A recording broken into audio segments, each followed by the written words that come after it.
দেশে বেকারত্বের হার এখনও আশানুরূপ কমেনি মন্তব্য করে সমস্যার সমাধানই এখন সবচেয়ে বড় চ্যালেঞ্জ বলে জানান যুব ও ক্রীড়া উপদেষ্টা।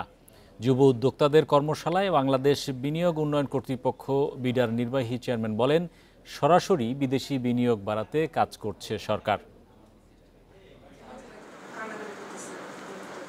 ২০২৬ সালে এলডিসি থেকে উত্তরণে সম্ভাব্য চ্যালেঞ্জ মোকাবেলায় দেশের ৬৩% তরুণ জনগোষ্ঠীকে সঠিকভাবে কাজে লাগাতে চায় অন্তর্বর্তী সরকার। সে লক্ষ্যে উদ্যোক্তাদের সহায়তা নিশ্চিতের উপর গুরুত্ব দেয়া হচ্ছে। বৃহস্পতিবার সকালে বাংলাদেশ বিনিয়োগ উন্নয়ন কর্তৃপক্ষ বিডায় যুব উদ্যোক্তাদের এক কর্মশালায় যুব ও ক্রীড়া উপদেষ্টা বলেন, জুলাই অভ্যুত্থানের অন্যতম প্রধান কারণ ছিল বেকারত্ব, কিন্তু এ হার তেমন কমেনি বলেও মন্তব্য করেন তিনি। যেই পরিসরে বা যেই সংখ্যায় কাজ হওয়া প্রয়োজন ততটুকু ক্যাপাসিটি আসলে ততটুকু ওই লেভেলে হয়তো আমরা কাজ করতে পারছি না। তবে আমরা এফিশিয়েন্টলি কাজ করার চেষ্টা করছি এবং আমাদের সামনের পলিসিগুলো সেভাবে নেওয়ার দিকে মনোযোগ দিচ্ছি।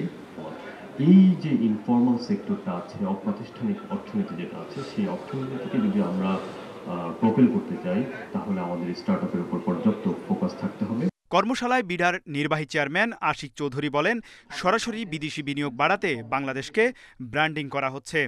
এরপরে লিখেন যে এফডিআই কত আসলে, এটা বেশি আসলে ভালো, খারাপ কম আসলে বিডা কোনো কাজ টাজ করে না। So we try to focus on big FDI player who can bring 100 million next time and বাকিরা ইজ নট আওয়ার প্রবলেম। কর্মশালায় উদ্যোক্তাদের কাছ থেকে নানা পরামর্শ ও প্রস্তাব বিশ্লেষণ করে পলিসি উন্নয়নে কাজে লাগানো হবে বলেও জানান যুব ও ক্রীড়া উপদেষ্টা। তৌহিদ রানা, ইন্ডিপেন্ডেন্ট নিউজ, ঢাকা।